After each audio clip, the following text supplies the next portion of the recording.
咱们工作每天累死累活，最馋的一个词是什么？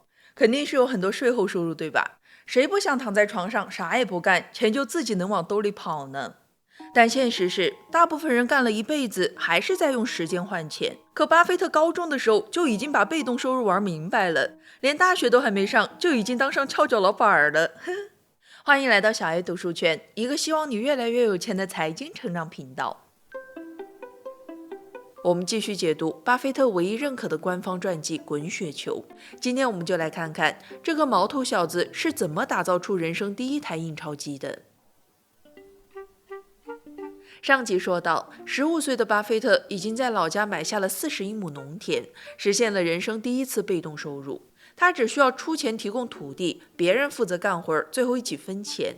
从那以后，这个还在上高中的小伙子就开始到处跟人吹嘘，说我是来自内布拉斯加的沃伦·巴菲特，在中西部拥有一处对外出租的农场，抬头特别长。但他显然没有满足于此，他需要继续找新的税后收入。终于有一天，他在华盛顿街头溜达，目光停在了一家理发店的角落，那儿放着一台落满灰尘的旧弹珠机，店主嫌它占地方，正准备扔掉。巴菲特盯着看了半天，脑子里突然冒出一个绝妙的主意。他跑去找自己的好哥们儿，一个叫唐丹尼的同学。唐是个动手能力很强的理工男，平时就喜欢在那儿修修补补。巴菲特跟他说：“哥们儿，我花$25买了一台二手弹珠机，但有点坏了，你能不能把它修好？我们俩一起搞个合伙公司，你负责修，我负责跑业务，赚的钱咱俩平分，怎么样？”唐说：“可以呀，这小意思，3两下就把机器修好了。”接着，小巴菲特就展现出了天生的销售头脑。他俩把这台翻新的弹珠机抬到了当地一家理发店门口。巴菲特一推门进去，就跟老板 Frank Erico 开始一本正经的忽悠。Erico 先生您好，我代表威尔逊投币机公司，受威尔逊先生委托来跟您谈一个合作。其实哪有什么威尔逊公司，这名字就是他瞎编的，为了听着唬人一点。他接着说：“您看，您的客人在等剪头发的时候坐在那儿多无聊啊！我们在您店里放一个弹珠机，客人等的时候就能玩2把。这机器不用您花1分钱，也不占您多大地方，坏了我们随时过来修。客人投进去的硬币咱们5分成，您什么风险都不用担，纯赚，怎么样？”这理发店老板一听，还有这等好事儿，场地是现成的，电费也花不了几个钱，还能白拿1半利润，二话不说就答应了。当弹珠机放好的第一个晚上，沃伦就来理发店后面查看情况，打开机器投币盒，里面哗啦啦掉出一大把硬币，数了数有整整$4。他和理发店老板一人分了2块钱。埃尔口先生也非常满意，这台弹珠机就顺理成章地留了下来。那赚到这2块钱之后呢？其他孩子估计就会拿去买汉堡、看电影，或者约女同学喝个小汽水。但巴菲特没有，他咬牙等着，等这台机器赚够了下一个$25，立马又跑去买了一个二手弹珠机，然后用同样的话术放进了第2家理发店。就这样，1台升2台，2台升4台，没过几个月，镇上的理发店里就摆上了7、8台来自威尔逊先生的弹珠机。每天晚上，小巴就像个巡视领地的大老板，兜里揣着沉甸甸的硬币，听着金属碰撞的声音，心里别提多美滋滋了。后来，当他高中快毕业，准备离开华盛顿的时候，他把这个威尔逊投币机公司转手卖给了一个退伍老兵。你猜卖了多少钱？$1200。当初$25的成本，最后翻了几10倍。到他16岁那一年，靠着弹珠机、送报纸还有农场这些生意，他的存款已经累积到了$5000，换算成今天的购买力，差不多相当于5万美元。一个16岁的小屁孩，身家5万多，这直接奠定了他后面那段超级狂妄的青春期底气。你想那个画面啊，一个高中生坐在教室里听课，脑子里算的是我那41亩地今年能产多少吨大豆，能卖多少钱。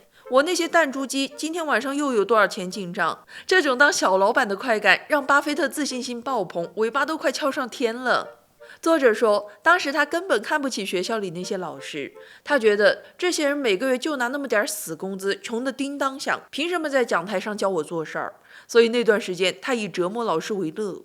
有一天，老师们在闲聊，提到说他们大部分的退休储蓄都买了 AT&T 公司的股票。要知道 AT&T 是公认的养老股，几乎所有美国老师都用退休金买了这只股票。那你猜巴菲特干了啥？他第二天就跑到父亲的券商公司做空了10股 AT&T， 然后呢，他拿着那张做空交易确认书跑到学校，一脸坏笑的拿给老师们看，那意思就是，哼，你们看好的东西，我就是不看好，我赌它跌，伤害性不大，侮辱性极强。巴菲特后来自己评价这事儿，说他们觉得我是个讨厌鬼，但他们也确实觉得我懂股票。这就是16岁巴菲特的真实写照，狂欠揍，但确实有本事。这时候他已经觉得自己天下无敌了，他跑回家跟父亲说：“爸，我不想上大学了，学校里教的那些东西都是浪费时间，我要去华尔街搞钱。”但是呢，他老爸霍华德是个老派的知识分子，一听这话脸都绿了，说：“不行，你必须去上大学，而且要去最好的商学院。”在父亲的强迫下，巴菲特心不甘情不愿地收拾行李。1947年，17岁的他去了宾夕法尼亚大学，也就是大名鼎鼎的沃顿商学院。那按理说，能进沃顿，那是多少人做梦都在想的事儿。但巴菲特在里面待的那叫一个浑身难受。他觉得教授们讲的那些宏观经济学、企业管理论全都是空话。他给家里写信抱怨说：“哼，这些教授懂得还没我多呢，他们根本就不知道怎么在现实里赚钱。”而且当时整个学校的人都在忙着谈恋爱、约会。你们别看巴菲特搞钱这么猛，他在女孩子面前却紧张的连话都说不利索。他和女生约会的时候，俩人能在街上走一整天，彼此一句话都不说。他自嘲是全美最害羞的人。但有趣的是，只要到了周六的兄弟会聚会上，巴菲特总能吸引一小群人坐在角落听他发表股评。只要一聊起股票和商业，他就像换了个人似的滔滔不绝。不过在沃顿熬了2年之后，他实在受不了了，觉得再待下去就是浪费生命。正好这时，他老爸霍华德在1948年的国会改选中败选，全家搬回了老家奥马哈。于是1949年，巴菲特就顺理成章地提出了转学，回到老家内布拉斯加大学继续攻读工商管理本科。为了把这该死的文凭混到手，赶紧毕业了好去赚钱。他拿出了拼命三郎的架势，先是把沃顿的学分转过去，然后每学期超额选课，硬是把别人好几年才能学完的课压缩到了最短时间。就这样，1950年，19岁的巴菲特成功拿到了本科学位，比毕业生的平均年龄小了整整2岁。毕业以后，他本来打算直接去华尔街找工作的，但他发现想要在金融圈混得开，最好还是有个顶级名校的研究生学历当敲门砖。于是他就把目光瞄准了全世界商科的最高殿堂——哈佛商学院，准备申请个 MBA 来读。1950年，巴菲特坐上了开往芝加哥的火车，去参加哈佛面试。在火车上，他感觉自己就像个即将登基的国王，心想：哼，我19岁就懂股票，买过农场，开过公司，卡里还有大把现金。哈佛看到我这样的天才，还不得马上求着我去？到了面试地点，面试官是一位哈佛老校友。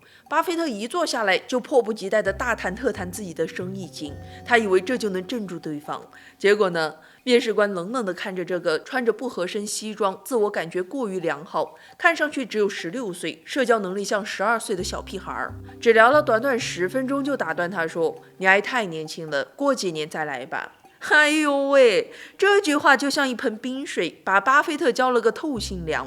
他懵了，从小到大，只要是跟赚钱、数字有关的事儿，他从来就没输过。他以为只要自己够聪明，能赚到钱，全世界都会给他让路。但哈佛这扇门却砰的一声对他关上了。在回奥马哈的火车上，巴菲特像泄了气的皮球，第一次尝到了失败的苦涩。他当时最害怕的就是不知道该怎么面对父亲。要知道，他老爸刚经历过一段政治生涯低谷，全家的希望都寄托在巴菲特身上，指望他能上个顶级名校光宗耀祖。结果这小子倒好，去了一趟芝加哥，直接被扫地出门了。但命运往往就是在这种绝望的时候反转的。正因为哈佛拒绝了他，他才被迫去看其他大学的招生目录。就在他翻到哥伦比亚大学的宣传册时，眼睛突然扫到了一个名字。看到他的瞬间，巴菲特激动得差点跳起来，简直不敢相信自己的眼睛。他心目中的偶像竟然在这所学校里教书。他立刻拿起笔，写下了一封改变他一生命运的申请信。所以这个男人到底是谁？他又教给了巴菲特什么样的投资秘籍？我们下集接着聊。